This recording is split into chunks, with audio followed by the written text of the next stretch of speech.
Welcome to another episode of Sleep and Relax ASMR. This episode we are reading the page for P.G. Wodhouse.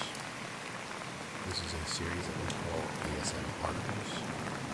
Basically, we just pick a person, place, event, and we learn about it together. For some of you who like to learn about these things, I certainly like to learn about these different places. For some of you, it's so boring you just fall asleep, so it's a weird way. So, let's just jump into it. Sir Pelham Grenville Wodehouse was an English author and one of the most widely read humorists of the 20th century. Born in Guildford, the son of a British magistrate based in Hong Kong, Wodhouse spent happy teenage years at Dulwich College, to which he remained devoted all his life. After leaving school, he was employed by a bank but disliked the work and turned to writing in his spare time. His early novels were mostly school stories, but he later switched to comic fiction, creating several regular characters who became familiar to the public over the years. They include the jolly gentleman of leisure Bertie Wooster and his sagacious valet Jeeves, the immaculate and loquacious Smith, Lord Emsworth, and the Blandings Castle set, the oldest member with stories about golf, and Mr. Mulliner with tall tales on subjects ranging from bibulous bishops to megalomaniac movie moguls. I was about to say mongrels. Most of Wodhouse's fiction is set in England, although he spent much of his life in the U.S. and used New York and Hollywood as settings for some of his novels and short stories. He wrote a series of Broadway musical comedies during and after the First World War, together with Guy Bolton and Jerome Kern, that played an important part in the development of the American musical. He began in the 1930s writing for MGM in Hollywood. In a 1931 interview, his naive revelations of incompetence and extravagance in the studios caused a furor. In the same decade, his literary career reached a new peak. In 1934, Wodhouse moved to France for tax reasons. In 1940, he was taken prisoner at Le Touquet by the invading Germans and interned for nearly a year. After his release, he made 6 broadcasts from German radio in Berlin to the U.S., which had not yet entered the war. The talks were comic and apolitical, but his broadcasting over enemy radio prompted anger and strident controversy in Britain and a threat of prosecution. Wodhouse never returned to England. From 1947 until his death, he lived in the U.S., taking dual British-American citizenship in 1955. He was a prolific writer throughout his life, publishing more than 90 books, 40 plays, 200 short stories, and other writings between 1902 and 1974.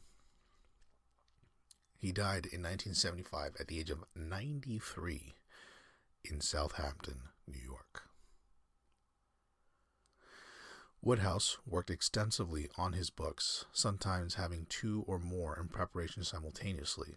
He would take up to 2 years to build a plot and write a scenario of about 30,000 words. After the scenario was complete, he would write the story. Early in his career, he would produce a novel in about 3 months, but he slowed in old age to around 6 months. Still quite a amazing feat, especially if you consider how so many writers get writer's block. And I mean, I've understood some writers finish novels in a year, 2 years. So he used a mixture of Edwardian slang, quotations from and allusions to numerous poets, and several literary techniques to produce a prose style that has been compared with comic poetry and musical comedy. Some critics of Wodhouse have considered his work flippant, but among his fans are former British prime ministers and many of his fellow writers.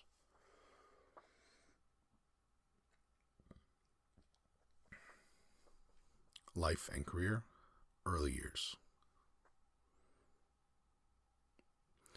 Wodhouse was born in Guildford, Surrey, the third son of Henry Ernest Wodhouse, a magistrate resident in the British colony of Hong Kong, and his wife Eleanor, daughter of the Reverend John Bathurst, Dean. The Wodehouses, who trace their ancestry back to the 13th century, belong to a collateral branch of the family of the Earls of Kimberley. Eleanor Wodhouse was also of ancient aristocratic ancestry. She was visiting her sister in Guildford when Wodhouse was born there prematurely. The boy was baptized at the Church of St. Nicholas, Guildford, and was named after his godfather, Pelham von Donop. Wodhouse wrote in 1957, "If you ask me to tell you frankly if I like the name Pelham Grenville Wodehouse, I must confess that I do not. I was named after a godfather, and not a thing to show for it, but a small silver mug which I lost in 1897. The first name was rapidly elided to Plum, the name by which Wodhouse became known to family and friends. Mother and son sailed for Hong Kong, where for his first 2 years Wodhouse was raised by a Chinese ama, a nurse, alongside his elder brothers Peveril, and Armine. Maybe Armine, is how I guess they say that. When he was 2, the brothers were brought to England, where they were placed under the care of an English nanny in a house adjoining that of Eleanor's father and mother. The boy's parents returned to Hong Kong and became virtual strangers to their sons. Such an arrangement was then normal for middle-class families based in the colonies. The lack of parental contact and the harsh regime of some of those in the Ayoko parentis left permanent emotional scars on many children from similar backgrounds, including the writers Thackeray, Saki Kipling, and Walpole. Wodhouse was more fortunate. His nanny, Emma Roper, was strict but not unkind, and both with her and later at his different schools, Wodhouse had a generally happy childhood. His recollection was that it went like a breeze from start to finish, with everybody I met understanding me perfectly. Quote, end quote, I suppose. The biographer Robert McCrum suggests that nonetheless, Wodhouse's isolation from his parents left a psychological mark, causing him to avoid emotional engagements in both life and in his works. Another biographer, Francis Donaldson, writes, quote, "Deprived so early, not merely of maternal love, but of home life and even a stable background, Wodhouse consoled himself from the youngest age in an imaginary world of his own." End quote. In 1886, the brothers were sent to the Dame School in Croydon, where they spent 3 years. Peveril was then found to have a, quote, weak chest, end quote. Sea air was described, and the 3 boys were moved to Elizabeth College on the island of Guernsey. In 1891, Wodhouse went on to Malvern House Preparatory School in Kent, which concentrated on preparing its pupils for its entry to the Royal Navy. His father had planned a naval career for him, but the boy's eyesight was found to be too poor for it. He was unimpressed by the school's narrow curriculum and zealous discipline. He later parodied it in his novels with Bertie Wooster, recalling his early years as a pupil at a penitentiary with the outward guise of a prep school called Malvern House. So he totally roasted Malvern House. Throughout their school years, the brothers were sent to stay during the holidays with various uncles and aunts from both sides of the family. In the Oxford Dictionary of National Biography, Ian Sproat counts 20 aunts and considered that they played an important part not only in Wodhouse's early life, but thinly disguised in his mature novels, as a formidable aunts who dominate the action in the Wooster, Blandings, and other stories. The boys had 15 uncles, 4 of whom were clergymen. Sproat writes that they inspired Wodhouse's, quote, pious but fallible curates, vicars, and bishops, of which he wrote with friendly irreverence but without mockery, end quote. At the age of 12, in 1894, to his great joy, Wodhouse was able to follow his brother Armine to Dulwich College. He was entirely at home there. Donaldson comments that Dulwich gave him, for the first time, quote, some continuity and a stable and ordered life, end quote. He loved the camaraderie. It's a little bit bigger. He loved the camaraderie, distinguished himself at cricket, rugby, and boxing, and was a good, if not consistently diligent, student. The headmaster at the time was A.H. Gilkes, a respected classicist who was a strong influence on Wodhouse. In a study of Wodhouse's works, Richard Usborne argues that, quote, only a writer who was himself a scholar and had had his face ground into Latin and Greek as a boy could sustain the complex consequences of subordinate clauses sometimes found in Wodhouse's comic prose, end quote. A little bit of a tongue twister, that one. Maybe just for me. Wodhouse's 6 years at Dulwich were among the happiest of his life. Quote, to me, the years between 1894 and 1900 were like heaven, end quote. In addition to his sporting achievements, he was a good singer and enjoyed taking part in school concerts. His literary learnings found an outlet in editing a school magazine, the Alenian. Okay. For the rest of his life, he remained devoted to the school. The biographer Barry Phelps writes that Wodhouse, quote, loved the college as much as he loved anything or anybody, end quote. Reluctant banker, budding writer, 1900 through 1908.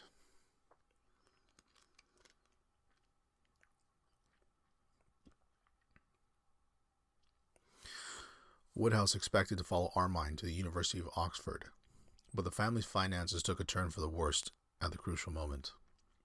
Ernest Wodhouse had retired in 1895, and his pension was paid in rupees. Fluctuation against the pound reduced its value in Britain. Wodhouse recalled, quote, the wolf was not actually whining at the door, and there was always a little something in the kitty for the butcher and the grocer, but the finances would not run to anything in the nature of a splash, end quote. Instead of a university career, in September 1900, Wodhouse was engaged in a junior position in the London office of the Hong Kong and Shanghai Bank. He was unsuited to it and found the work baffling and uncongenial. He later wrote a humorous account of his experience at the bank, but at the time he longed for the end of each working day, when he could return to his rented lodgings in Chelsea and write. What did I do here? There we go. At first he concentrated, with some success, on serious articles about school sports for Public School magazine. In November 1900, his first comic piece, Men Who Missed Their Own Weddings, was accepted by Titbits, which I guess was a magazine here. A new magazine for boys, the captain provided further well-paid opportunities, and during his 2 years at the bank, Wodhouse had 80 pieces published in a total of 9 magazines. Very impressive. Very prolific writer, obviously. In 1901, with the help of former Dulwich master William Beach Thomas, Wodhouse secured an appointment, at first temporary and later permanent, writing for the Globe's popular By the Way column. He held the post until 1909. At around the same time, his first novel was published, a school story called The Pot Hunters, serialized incomplete in Public School magazine in 1902 and issued in full in hardback in September. He resigned from the bank that month and devoted himself to writing full-time. Between the publication of The Pot Hunters 1902 and that of Mike in 1909, Wodhouse wrote 8 novels and co-wrote another 2. The critic R.D.B. French writes that of Wodhouse's work from this period, almost all that deserves to survive is a school fiction. Looking back in the 1950s, Wodhouse viewed these as his apprentice years. Quote, I was practically in swaddling clothes, and it is extremely credible to me that I was able to write it all, end quote. From his boyhood, Wodhouse had been fascinated by America, which he conceived as a land of romance. He yearned to visit the country, and by 1904 he had earned enough to do so. In April, he sailed to New York, which he found greatly to his liking. He noted in his diary, quote, in New York, gathering experience,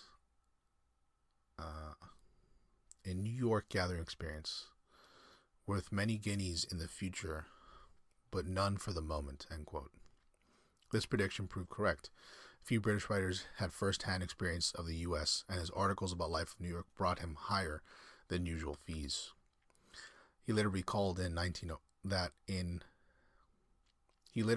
quote, in 1904, anyone in London writing in the London Okay, there we go. Sorry. Quote, in 1904, anyone in the London writing world who had been to America was regarded with awe and looked upon as an authority on that terra incognita. After that trip to New York, I was a man who counted. My income rose like a rocketing pheasant. End quote. Wodehouse's other new venture in 1904 was writing for the stage. Towards the end of the year, the librettist Owen Hall invited him to contribute an additional lyric for a musical comedy, Sergeant Brew. Wodhouse had loved theater since his first visit, age 13, while Gilbert and Sullivan's Patience had made him drunk with ecstasy. His lyric for Hall, Put Me in My Little Cell, was a Gilbertian number for a trio of comic crooks with music by Frederick Rosé. It was well received and launched Wodhouse on a career as a theater writer that spanned 3 decades. Although it made little impact on its first publication, the 1906 novel Love Among the Chickens contained what French calls the author's first original comic creation, Stanley Featherstonhaugh Eucridge. The character, an amoral bungling opportunist, is partly based on Wodhouse's Globe colleague Herbert Westbrook. The two collaborated between 1907 and 1913 on 2 books, 2 music hall sketches, and a play titled Brother Alfred. Wodhouse would return to the character in short stories over the next 6 decades. Smith, Blandings, Wooster, and Jeeves, 1908 through 1915.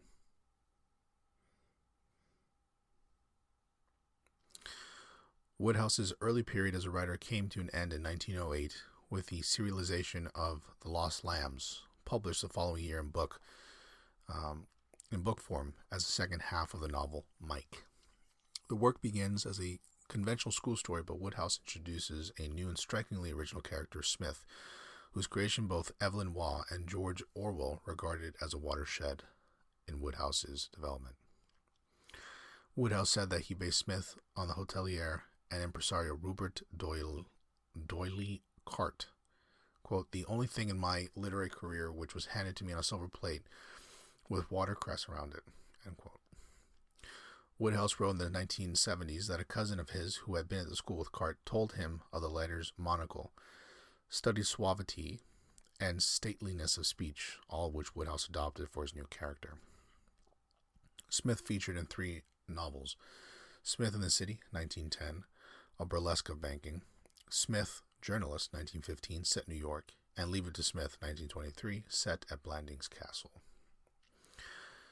In May 1909, Wodhouse made a second visit to New York, where he sold 2 short stories to Cosmopolitan and Collier's for a total of $500, a much higher fee than he had commanded previously. He resigned from the Globe and stayed in New York for nearly a year. He sold many more stories, but none of the American publications offered a permanent relationship and guaranteed income. Wodhouse returned to England in late 1910, rejoining the Globe and also contributing regularly to the Strand magazine.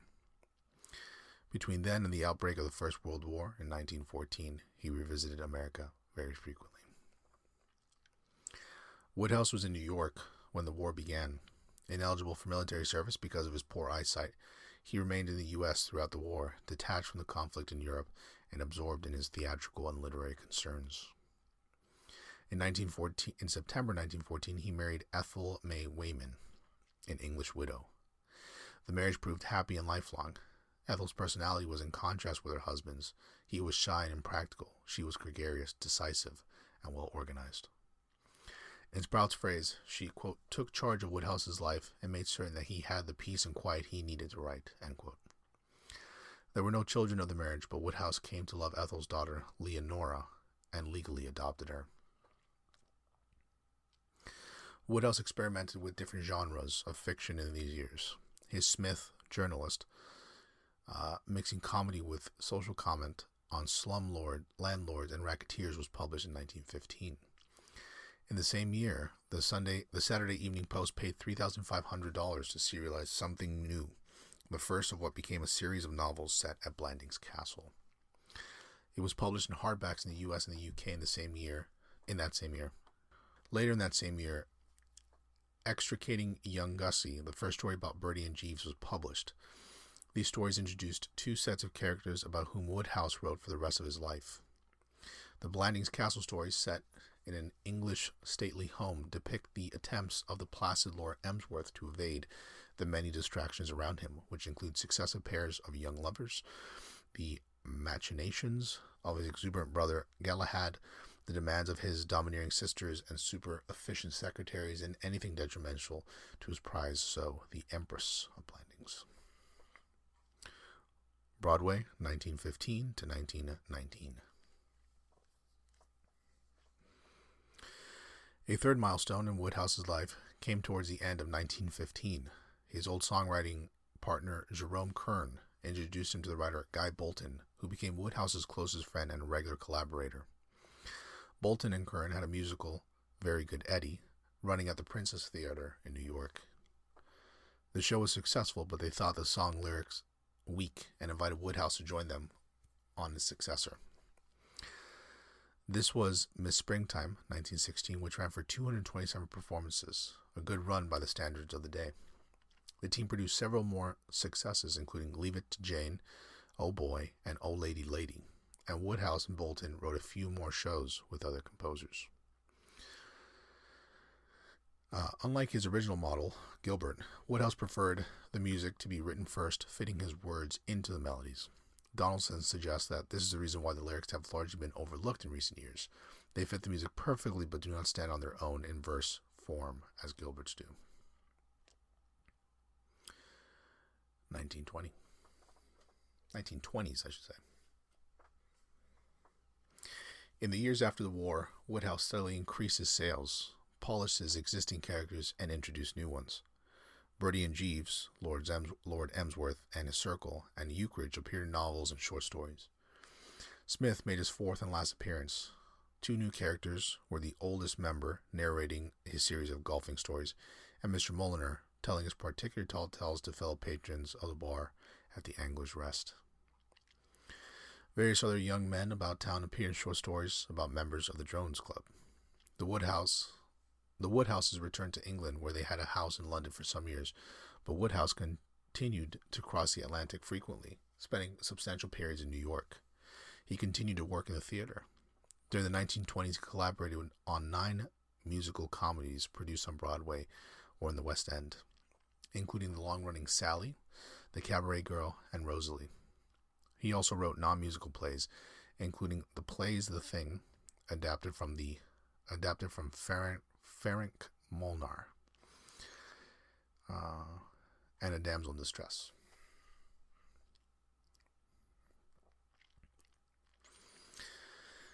Though never a naturally gregarious man, Wodhouse was more sociable in the 1920s than at other periods. Donaldson lists among those with whom he was on friendly terms writers including A. Milne, Ian Hay, Frederick Lonsdale, and E. Phillips Oppenheim, and stage performers including George Grossmith Jr., Heather Thatcher, and Dorothy Dixon. Hollywood, 1929 through 31.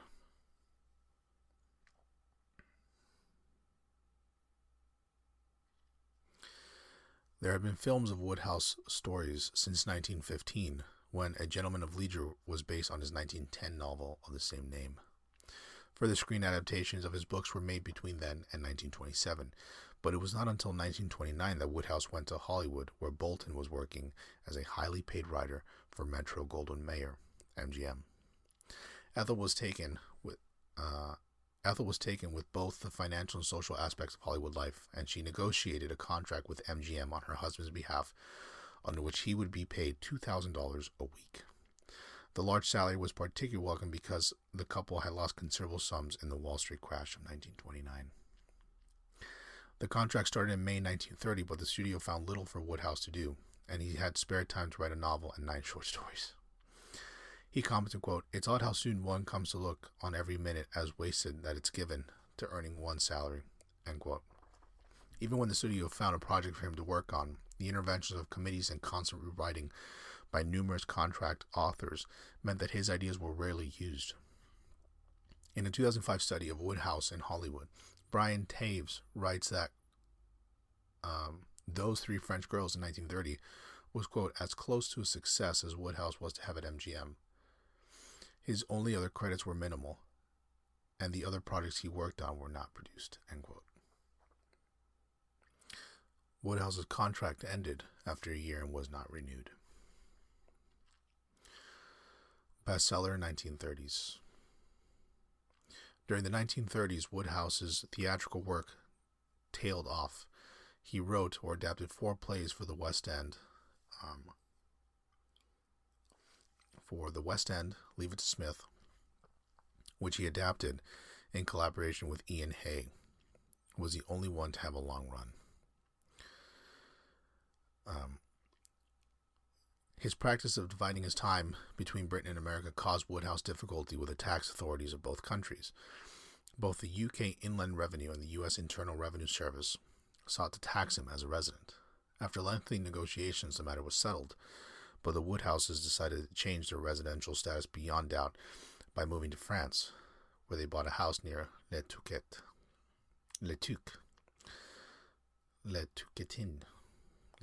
I can't quite tell what it says, in northern France. In 1936, Wodhouse created the last of his regular cast of principal characters, Lord Ickenham, otherwise known as Uncle Fred, who, in Usborne's words, quote, leads the dance in 4 novels and a short story, a whirring dynamo of misrule, end quote. Let's see here. Other leading literary figures who admired Wodhouse were A.E. Houseman, Max Beerbohm, and Hilaire Belloc. On the radio and in print, Belloc called Wodhouse, quote, the best writer of our time, the best living writer of English, the head of my profession, end quote. It's high praise. Well, Second World War, internment and broadcasts. At the start of the Second World War, Wodhouse and his wife remained at their Le Touquet house, where during the Phony War he worked on Joy in the Morning. The Phony War ended with the start of the Battle of France on May 10, 1940. With the advance of the Germans, the nearby Royal Air Force base withdrew. Wodhouse was offered the sole spare seat in one of the fighter aircraft, but he turned down their opportunity, as it would have meant leaving behind Ethel and their dog. On 21st of May, 1940, with German troops advancing through northern France, the Wodehouses decided to drive to Portugal and fly from there to the U.S. 2 miles from their home, their car broke down, so they returned and borrowed a car from a neighbor. With the routes blocked with refugees, they returned home again. The Germans occupied Le Touquet on 22nd of May, 1940, and the Wodehouses had to report to the authorities daily. After 2 months of occupation, the Germans interned all male enemy nationals under 60, and Wodhouse was sent to a former prison in Lush, a suburb of Lille, on July 21st. Ethel remained in Le Touquet. The internees were placed 4 to a cell, each of which had been designed for 1 man. 1 bed was available per cell, which made available to the eldest man, not Wodhouse, who slept on the granite floor. The prisoners were not kept long in Lush before they were transported in cattle trucks to former barracks in Liège, which was run by a prison by the SS. After a week, the men were transferred to Huy in Liège, Belgium, where they were incarcerated in the local citadel. They remained there until September 1940, when they were transported to Tost in Upper Silesia, then Germany, now Tojek, in Poland. Wodhouse's family and friends had not had any news of his location after the fall of France, but an article from an Associated Press reporter who had visited Tost in December 1940 led to pressure on the German authorities to release the novelist. This included a petition from influential people in the U.S. Senator W. Warren Barber presented it to the German ambassador.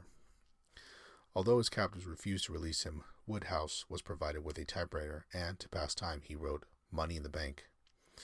Throughout his time in Tost, he sent postcards to the U.S. literary agent asking for $5 to be sent to various people in Canada mentioning his name. These were the families of Canadian prisoners of war, and the news from Wodhouse was the first indication that their sons were alive and well. Wodhouse risked severe punishment for the communication, but managed to evade the German censor. On June 21, 1941, while he was in the middle of playing a game of cricket, Wodhouse received a visit from 2 members of the Gestapo. He was given 10 minutes to pack his things before he was taken to the Hotel Adlon, a top luxury hotel in Berlin. He stayed there at his own expense. Royalties from the German editions of his books had been put into a special frozen bank account at the outset of the war, and Wodhouse was permitted to draw upon his money he had earned while staying in Berlin. He was thus released from internment a few months before his 60th birthday, the age at which civilian internees were released by the Nazis. Shortly afterwards, Wodhouse was, in the word of Phelps, cleverly trapped into making 5 broadcasts to the U.S. via German radio, with the Berlin-based correspondent of the Columbia Broadcasting System. The broadcast aired on June 28th, 9th, 23rd,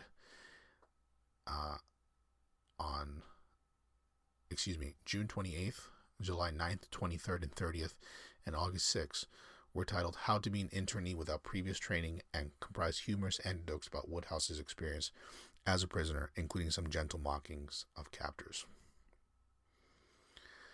Aftermath, reactions, and investigation. The reaction in Britain to Wodhouse's broadcast was hostile, and he was reviled as a traitor, collaborator, Nazi propagandist, and a coward. Although Phelps observes, although many of those who decried his actions had not heard the content of the programs, a front-page article in the Daily Mirror stated that Wodhouse lived luxuriously because Britain laughed with him, but when the laughter was out of his country's heart, he was not ready to share her suffering. He hadn't the guts even to stick it out in the internment camp. On July 15th, the journalist William Connor, under his pen name Cassandra, broadcast a postscript of the news program railing against Wodhouse. According to the Times, the broadcast, quote, provoked a storm of complaint from listeners all over the country, end quote. Well, the Wodhouses remained in Germany until September 1943, when Allied bombings led to the couple being allowed to move back to Paris. They were living there when the city was liberated on August 25th, 1944.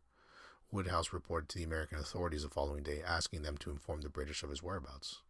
He was subsequently visited by Malcolm Muggeridge, recently arrived in Paris as an intelligence officer with MI6. The young officer quickly came to like Wodhouse, and he considered the question of treasonable behavior as ludicrous. He summed up the writer as, quote, ill-fitted to live in an age of ideological conflict. Let's see here. On September 9th, Wodhouse was visited by an MI5 officer and former barrister Major Edward Cusson, who formally investigated him, a process that stretched over 4 days. On September 28th, Cusson filed his report, which states that, in regard to the broadcast, Wodhouse's behavior, quote, has been unwise, but advised against further action. So he got into quite some stuff. American exile, 1946 through 75. Having secured American visas in July 1946, the Wodhouses made preparations to return to New York. They were delayed by Ethel's insistence on acquiring suitable new clothes, and by Wodhouse's wish to finish writing his current novel, The Mating Season, in the peace of the French countryside. In April 1947, they sailed to New York, where Wodhouse was relieved at the friendly reception he received from the large press contingent waiting his arrival. Ethel secured a comfortable penthouse apartment in Manhattan's Upper East Side, but Wodhouse was not at ease. The New York that he had known before the war was much changed. The magazines that had paid lavishly for his stories were in decline, and those that remained were not much interested in him. He was sounded out about writing for Broadway, but he was not at home in the post-war theater. Wodhouse remained unsettled until he and Ethel left New York City for suburban Long Island. Bolton and his wife lived in the prosperous hamlet of Remensburg, part of the Southampton resort area of Long Island, 77 miles east of Manhattan. Wodhouse stayed with them frequently, and in 1952 he and Ethel bought a house nearby. They lived at Remsenburg for the rest of their lives. Although Ethel made a return visit to England in 1948 to shop and visit family and friends, Wodhouse never left America after his arrival in 1947. It was not until 1965 that the British government indicated privately that he could return without fear of legal proceedings, and by then he felt too old to make the journey. In 1955, Wodhouse became an American citizen. though he remained a British subject and was therefore still eligible for UK state honours. He was considered for the award of knighthood 3 times from 1967, but the honour was twice blocked by British officials. So, cool. We'll finish with this last section. Episode has gone a little bit long, but we'll just to sum up, really grasp the idea of P.G. Wodhouse, writing technique and approach. Before starting a book, Wodhouse would write up to 400 pages of notes bringing together an outline of the plot. He acknowledged that, quote, it is the plots that I find so hard to work out. It takes such a long time to work one out, end quote. He always completed the plot before working on a specific character action. For a novel, the note-writing process could take up to 2 years, and he would usually have 2 or more novels in preparation simultaneously. After he had completed his notes, he would draw up a fuller scenario of about 30,000 words, which ensured plot holes were avoided and allowed for the dialogue to begin to develop. He preferred working between 4 and 7 p.m., but never after dinner, and would work 7 days a week. In his younger years, he would write around 2,000 or 3,000 words a day, although he slowed as he aged, so that in his 90s he would produce 1,000.